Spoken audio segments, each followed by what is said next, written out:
But obviously, I'm a lot older. I'm a lot different. And the biggest thing I've heard is I sound so much different and I act so much different than I used to. But I just want to say this really quick right now, guys. Back in the Team Crafted days, like back a long time ago, you guys got to remember, I was 16. I was 16 back then. He was the youngest I member. was young. I'm 24 now. I'm 24 now. My voice is obviously different. As I say, ironically, your voice got higher pitched, not deeper. Yeah, I know, right? But I want to do a new journey, and I have a goal to grow a brand new channel where I can appeal to a lot of you guys, old nostalgic subscribers, while still, appealing to a lot of my new subscribers and, content I do with, a lot of new people as well. With that being said, should we go into what you do now? Yeah, let's do it. And actually, let's lead that up a little bit. I want to ask you guys, how have you guys been? Like, you guys have done this series. You guys have been, having fun, talking with a bunch of new people. How have you guys been feeling? I really enjoy this series quite a bit. However, at one point in time, just like with most YouTube analytics, something will pop for a little while, and then we have to come up with something new. That's just how it works, Of course. We got to come up with something new. Let's just face it, especially with the nostalgia craft, it appeals to Team Crafted viewers, a lot of nostalgic Team Crafted viewers, and they want to see the members of Team Crafted, in these series. Nothing against anybody else who's been on the series at all. Nothing at all. Captain Sparkles and Ant Venom are like, are you freaking serious right now? But I gotta say, I think a lot of people, I think they'll enjoy this episode. They love the Jerome episode. People just, they like it. They like to see the old members just because, we did countless videos together. Yeah, what's cool about that statement as well, though, talking about the Team Crafted era, is a lot of the viewers who are tuning back in for the Nostalgia Craft have also done a lot of growing up themselves and have changed a lot themselves. The same way you said, that started for you when you were 16, now you're 24. 8 years, my God. But has any of you guys looked at your analytics lately? But yeah. Literally only 17% of my audience is the age of 13 to 17 now. All the other 83%, they're all adults now. Yeah, my favorite portion is the 60+ audience. hit up the grandma scene. I only have a couple gilfs, bro. You do gotta remember, but we'll keep this low key. A lot of people use their parents' accounts too. So I mean, But what I'd say to that though, Ty, is you're not wrong. Help my numbers here, Ty. But the biggest but the biggest demographic that I'm sure we all have, or at least Ty, on your nostalgia video that you're going to post with this, you're going to see a lot of the viewers are in that, 18 to 24 range. Yeah. So those are people who put their real age, most likely. Yeah, I agree. If you're going to submit a real old age, then you're probably old. And one thing about the new viewers is I've noticed this too, and I definitely I love every single one of my viewers, especially in the past. Even though sometimes you guys can get a little hectic and, maybe comment something, Ty's left foot. or even nowadays, I've had some old subscribers, find me and comment, and they'll be like, wow, your content's so cringe now. And that's something I want to say I did see that. I do see that. There are people who need to relax a little bit and let people do whatever they want to do. There's nothing wrong with it. I totally understand that. A lot of them are older now, and that's my point. A lot of them are older now, and they might not. But ironically, sorry to jump in here. Ironically, our content back in the day was very cringe. Yeah, and they gotta remember too. They were 12 years old as well. They were 12, and they liked, cringe content. It's just, YouTube definitely appeals to a young teen audience, especially in a lot of games, especially Minecraft now, as Minecraft has blown up. Most Minecraft there's certain YouTubers, waves of generations. Yeah. Remember how back in the day, Ty, when we were part of the RuneScape community, we used to talk about how there were generations, and so the first generation would have been like Skychi and Max Boysen and even your old content like Fort to Lols. I promise you I was like a third gen. That probably appealed to a young kid because I hate to say it's funny, but it was cringy. Dude, like my content, like all of our content back in the day was Uh-oh, cringy as sir. hell, and that's what made it so beautiful, you know? Yeah. Like it was just memes. It was just a bunch of people who had access to the internet and made a bunch of videos. So I don't And, think I actually said that. what you do? Not what I do. We're kind of getting off track, but like one for those for everybody who's interested in join me on my new Minecraft journey. It's a new project that I want to do to re-blow up in the Minecraft scene. Good choice of words. My link will be I don't know if you guys want to put the link in, that'd be awesome. Shouting myself out here, but but yeah, no, I mean, if you're interested, or you can just look up Deadlox. Channel has like 18K subscribers right now. The channel what is the icon we're looking for? I put the original Team Crafted one. So right. you know what, Jerome uses it, Sunday uses their original one, so I'm just gonna use my original one. Why not? All right, yeah, So OG, go. Life is actually really interesting for me anyways. One thing I'd like to bring up too, and I think you guys have probably heard this yourselves, mostly everybody in Team Crafted minus a couple, you've probably heard like, let's say for example for me, like, Deadlox, where have you been? I haven't heard your name since I was like 13. Like, I thought you disappeared off the internet, or I haven't heard about you forever. And that's something I've heard from a lot of nostalgic fans, and that's why another reason You're a dad. I'm a dad of 2 girls now, and so that's kept me busy. But I have never, ever left the internet. I've always done something productive when it comes to social media and YouTube. I just want to let everybody know that I'm always productive when it comes to social media, and that's one thing I want everybody to know, because no matter what, I will always try to be productive when it comes to YouTube, the internet, just because I think it's here to stay.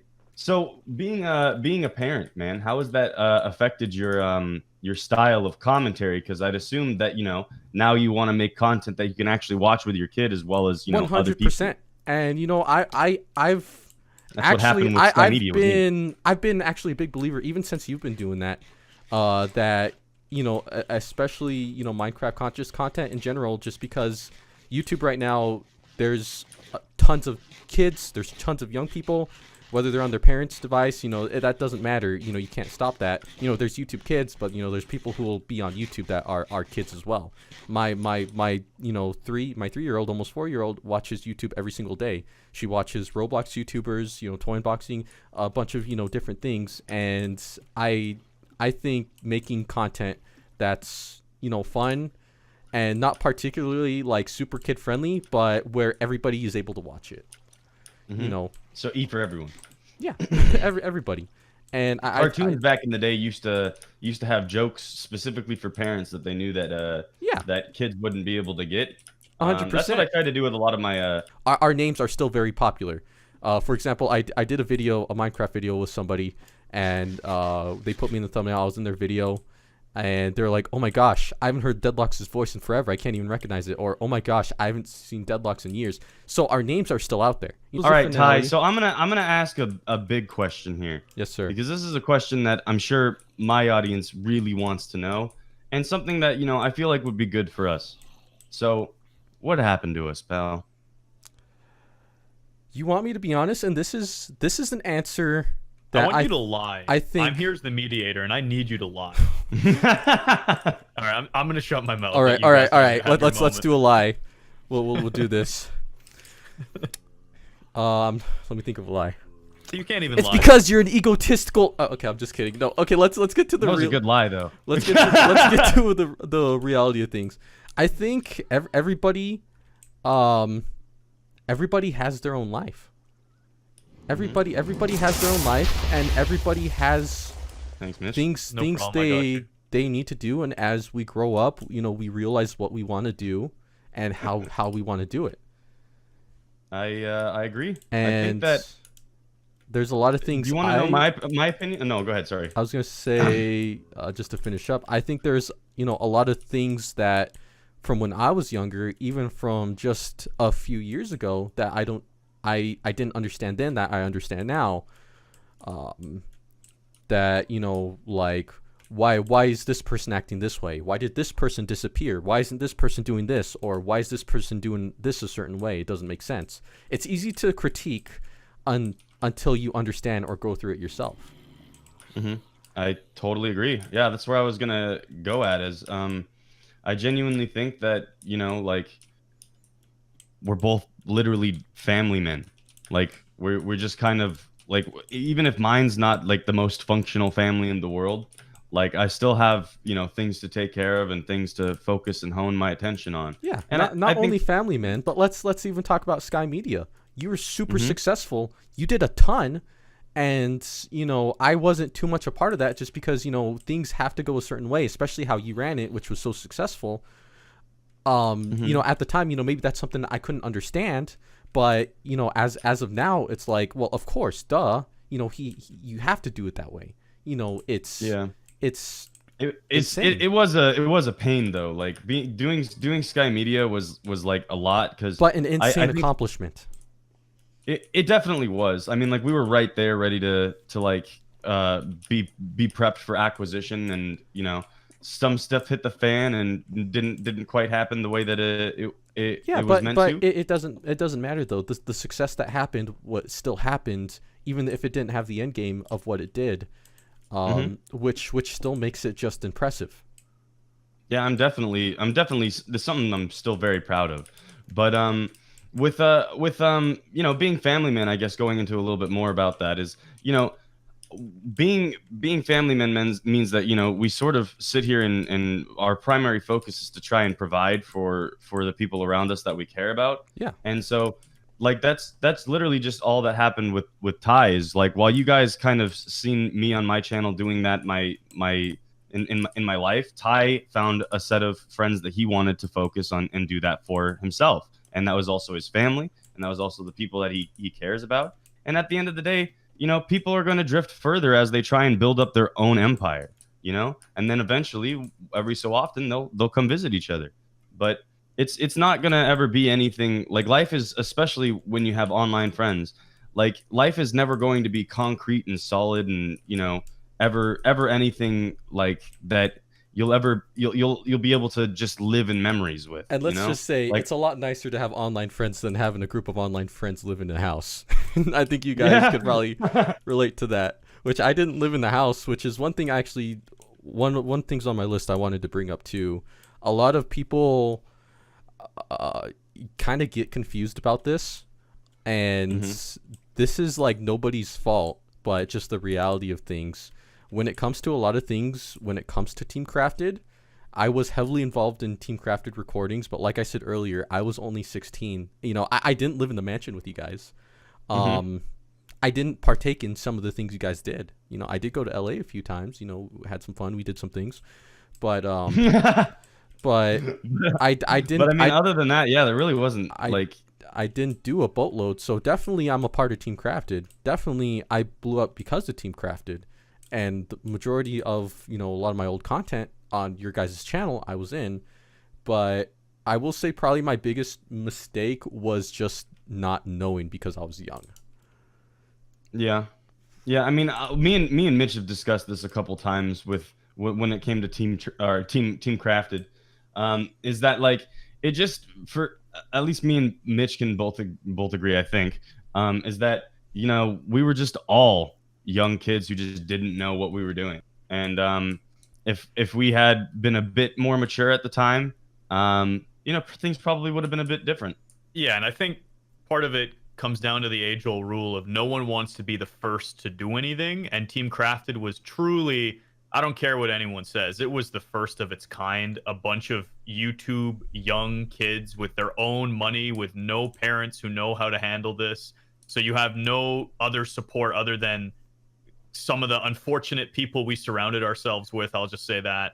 I didn't want to have anything to do with some of them. Other people didn't want anything to do with the others. Regardless, it wasn't ideal. And it, you know, we were the first to pioneer and have a gamer house of successful young people who, like you said, didn't have the knowledge or the foresight. And I mean, I think it was a really cool time and cool opportunity. I mean, kind of missed the missed the boat a bit, but it is what it is. We all have learned our lessons from it, and it's a learning experience. And we were all young, like I said, and it worked when it did. It worked when it did, and that's all that matters. Because it worked when it did, and it was successful. But as of everything, as of me, Mitch, you, we all adapt. We all are adapting. We're all trying to find out where we stand when it, whether it becomes on YouTube or live. There's people who have adapted and have adapted wonderfully. I'll bring up Jerome as an example. He's adapted. Well, Jerome never stopped. Beautifully. He adapted beautifully, and I give him so much credit because he adapted beautifully. And what he about didn't just Sunday? Adapt. Sunday did amazing too. Sunday did absolutely amazing. From when I look at Sunday's channel, when I look at Jerome's channel, even when I look at Preston's channel, these guys are making this crazy content of this style, and it definitely, people knew who they were, from the past, from a long time ago, from the olden era, and they're taking it right now, and they're blowing up because they're appealing to a new era while they can appeal to the old era as well. And that's what I want to do, and I'm confident I can do that, and I'm confident I can blow up, and I think everybody in this call can. Coming off this guy, he's just exuding it. I know we all can. I mean, we're all smart. Ty, I'm just gonna make a new channel with you. Did someone say blow up? But I've gotten some comments saying, especially on my new content I've done, saying, wow, you really can't be happy making this content. Wow, this is so depressing. Comments like that.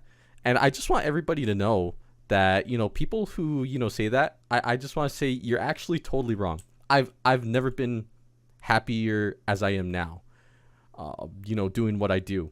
I love doing what I do. I love recording the videos I record.